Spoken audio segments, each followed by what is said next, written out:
Friends ચલો હવે હું તમને કોલ્હાપુર મંદિરની સંપૂર્ણ માહિતી આપું. યા દેવી સર્વભૂતેષુ માતૃરૂપેણ સંસ્થિતા. ફ્રેન્ડ્સ ચલો તો હવે આપણે મંદિરના પરિસરમાં જઈએ. અંદર તો કેમેરા એલાઉડ નથી. હવે આ જે ફૂલવાળા ભાઈની પાછળ તમને એક મોટો ગેટ દેખાઈ રહ્યો છે એ પશ્ચિમ દ્વાર છે અને મહાદ્વાર છે. આ મંદિરમાં કુલ 4 ગેટ છે, પૂર્વ, પશ્ચિમ, ઉત્તર, દક્ષિણ. મહાદ્વાર એટલે કે પશ્ચિમ દ્વાર મેઇન છે. ત્યાં આવી રીતે ફૂલ અને લીલી બંગડી સૌભાગ્યવતી બહેનો આ પહેરતી હોય છે, જે અમે પણ પહેર્યા. ફ્રેન્ડ્સ એવું કહેવાય છે કે આ મંદિર ચાલુક્ય વંશના રાજા કર્ણદેવે 7મી સદીમાં બંધાવ્યું હતું અને અહીંયા જે મૂર્તિ છે એનું વજન 40 કિલો છે અને ઊંચાઈ લગભગ 3 ફીટની આસપાસ છે. તમે જ્યારે મંદિરમાં એન્ટર થાવ ને તો તમારે સૌથી પહેલાં મહાકાળી માતાના દર્શન કરવાના છે. ત્યાંથી આગળ જાઓ એટલે તમને ત્યાં શ્રીયંત્ર કોતરેલું દેખાશે અને એનાથી આગળ જાઓ એટલે મહાલક્ષ્મી માતાના દર્શન કરી અને જ્યારે તમે એક્ઝિટ એટલે કે બહાર નીકળવા જાઓ ત્યારે સામે તમને માતા સરસ્વતીના મંદિરના દર્શન થશે. આ 3 મંદિર દરેક રાજાએ જુદી જુદી રીતે પોતાના રીતે બંધાવ્યા હતા અને જે 4 ગેટ છે મંદિરના ઉત્તર, દક્ષિણ, પૂર્વ, પશ્ચિમ એ પણ દરેક રાજાએ પોતપોતાની રીતે અલગ બંધાવેલા છે. એમાં સૌથી મેઇન મહાદ્વાર છે. તમે મંદિરમાં જાઓ અને જ્યારે લાઇનમાં ઊભા રહો ત્યારે તમારે સૌથી પહેલાં તિરુપતિ બાલાજીના દર્શન કરવાના છે. ત્યાંથી થોડાક આગળ જશો એટલે તમારે ગણપતિ દાદાના દર્શન કરવાના, ત્યાર પછી તમે મંદિરમાં એન્ટર થઈ શકશો. હવે આ મંદિરમાં દર્શન કર્યા પછી તમે જ્યારે બહાર નીકળો ત્યાંથી તમારે કૂપન લેવાની હોય છે. જો તમારે ત્યાં મંદિરના ભોજનાલયમાં પ્રસાદ લેવા જવું હોય એનો કોઈ પણ ચાર્જ લેવામાં આવતો નથી, એ નિઃશુલ્ક છે એટલે કે ફ્રીમાં છે. તો તમે એ પણ લઈ શકો, પણ પાસ એને જ મળે કે જે મંદિરમાં દર્શન કરીને બહાર નીકળે. હવે આ મંદિરમાં આદિ શંકરાચાર્યજી, છત્રપતિ શિવાજી મહારાજ અને છત્રપતિ સંભાજી મહારાજ પણ આ મંદિરના દર્શન કરવા આવી ગયેલા છે. તો ચલો હવે આપણે મંદિરના દર્શન કરીએ અને હું તમને માતાજીના દર્શન કરાવું.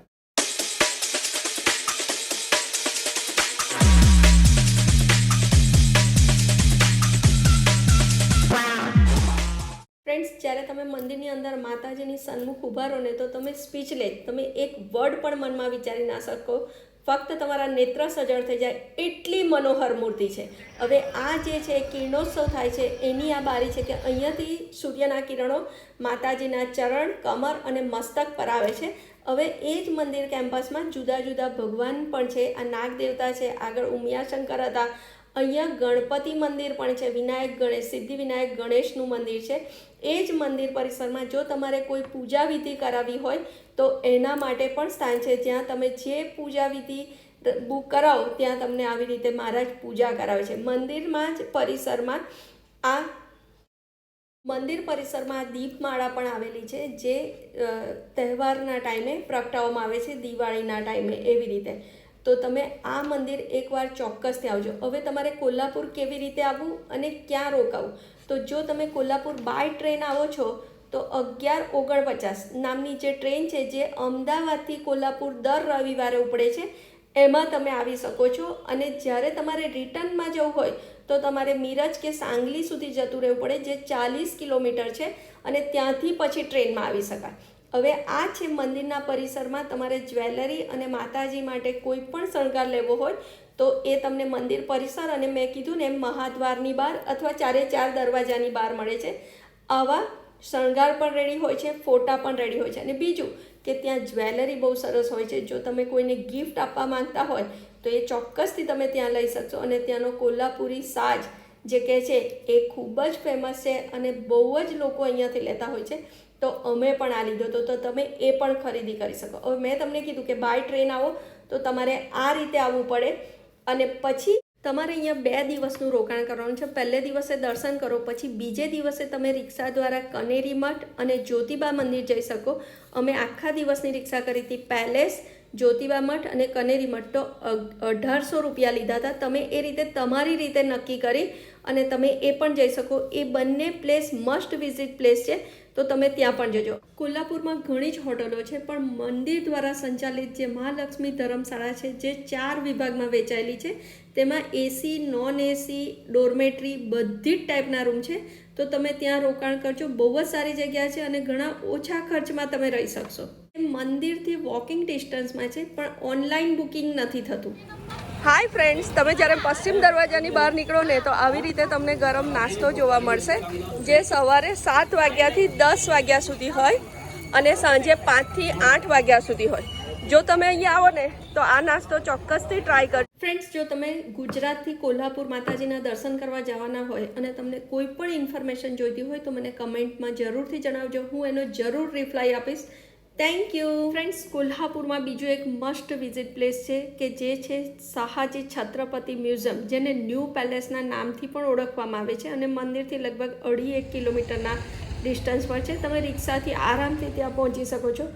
ફ્રેન્ડ્સ, આ મ્યુઝિયમ ને આ મહેલ એટલો સરસ છે કે તમે એકવાર જરૂરથી જજો. ત્યાં એન્ટ્રી ફી પર હેડ 40 રૂપિયા છે એડલ્ટ્સ માટે, અને આની અંદર પણ કેમેરો એલાઉડ નથી, એટલે અંદર કશી પણ તમને માહિતી હું આપી શકીશ નહીં. પણ અંદર જોવા માટે એટલી સરસ વસ્તુ છે અને લગભગ તમે 1 થી 1.5 કલાકનો ટાઈમ લઈને જજો તો તમે આ મ્યુઝિયમને આરામથી જોઈ શકશો. આ મ્યુઝિયમ એટલે કે આ મહેલને બનતા 7 વર્ષનો ટાઈમ લાગ્યો હતો. 1877માં એનું બાંધકામ ચાલુ થયું હતું, જે 1884માં પૂરું થયું. એટલે કે 7 વર્ષ અને 7 લાખ રૂપિયાનો ખર્ચો થયો હતો આ મ્યુઝિયમ એટલે કે આ મહેલ બનાવવામાં. તો તમે કોલ્હાપુર જાઓ તો આ મસ્ટ વિઝિટ પ્લેસ છે અને બહુ દૂર નથી, તો તમે જરૂરથી અહીંયા મુલાકાત. ફ્રેન્ડ્સ, ચલો હું તમને સાંજના સમયે મંદિરથી ખૂબ જ નજીકમાં આવેલું, જો તમે રિક્ષામાં જાઓ છો તો લગભગ 60 થી 80 રૂપિયા લે છે, એટલે કે 20 રૂપિયા પર પર્સન લે છે. અને ચાલીને જઈ શકો તો લગભગ 1 કિલોમીટર જેટલું છે. અને ત્યાં બોટિંગની પણ વ્યવસ્થા છે, ઘણા બધા ફૂડ સ્ટોલ પણ આવેલા છે અને ગરમા ગરમ ચાય પણ. ચોમાસાની સિઝન છે એટલે ચાય નાસ્તાની તો બહુ જ મજા આવે. ફ્રેન્ડ્સ, સાંજનો સમય તમે આરામથી ત્યાં વ્યતીત કરી શકો અને તમને ખૂબ જ મજા આવે. એટલી સરસ અહીંયા વ્યવસ્થા છે. વોકિંગ ઝોન પણ છે અને બાળકોને રમવા માટે ઘણા બધા સાધન પણ આવેલા છે. ફ્રેન્ડ્સ, આ તળાવનો ઇતિહાસ એવો છે કે જ્યાં વચ્ચે જે નંદી મંદિર છે તો એ નંદી એક ઘઉંનો દાણો લઈને આગળ જાય છે અને એક ચોખાનો દાણો લઈને પાછળ આવે છે. જ્યારે બંને બેલેન્સ થશે ત્યારે એવું કહેવામાં આવે છે કે ભગવાન શિવજી સાક્ષાત થશે. સાચું ખોટું તો એ તો ખબર નથી, આ તો લોકવાયકા છે. જ્યારે જે થશે એ ત્યારની વાત છે. ફ્રેન્ડ્સ, અત્યારે તો અમે ચા અને ભેળ ત્યાં ખાધી, તો એકદમ ચટાકેદાર ભેળ અને ચાની ખૂબ મજા આવી.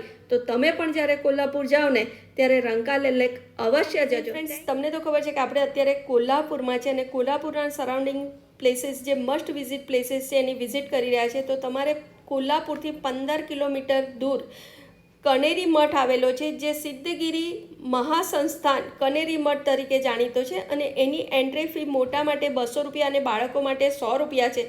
But it's worth. તમે એકવાર 200 ખર્ચશો ને તો તમે ડિસઅપોઇન્ટ નહીં થાવ.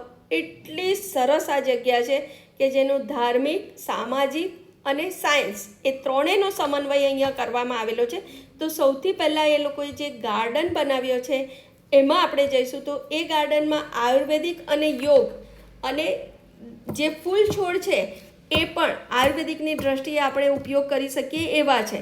તો ત્યાં તમારે ત્યાંથી શરૂઆત કરવાની છે. અને જે રેપ્લિકા એટલે કે જે સ્ટેચ્યુ બનાવ્યા છે એ આયુર્વેદિકમાં ટ્રીટમેન્ટ કેવી રીતે અપાય છે એ પણ છે. તો એ આપણે બીજા વિડીયોમાં જોઈશું, કારણ કે આપણો વિડીયો બહુ લાંબો નહીં થઈ જાય. એટલે અત્યારે આપણે જે આ ગાર્ડન છે કનેરી મઠનો એમાં જ ફરી રહ્યા છે. એમાં એક ઝૂલતો પુલ પણ છે અને એક નાના નાના ઝરણા પણ છે અને જુદા જુદા ઝાડ છોડ એટલી બધી વસ્તુ છે. આખું એક કેક્ટસ ગાર્ડન પણ છે.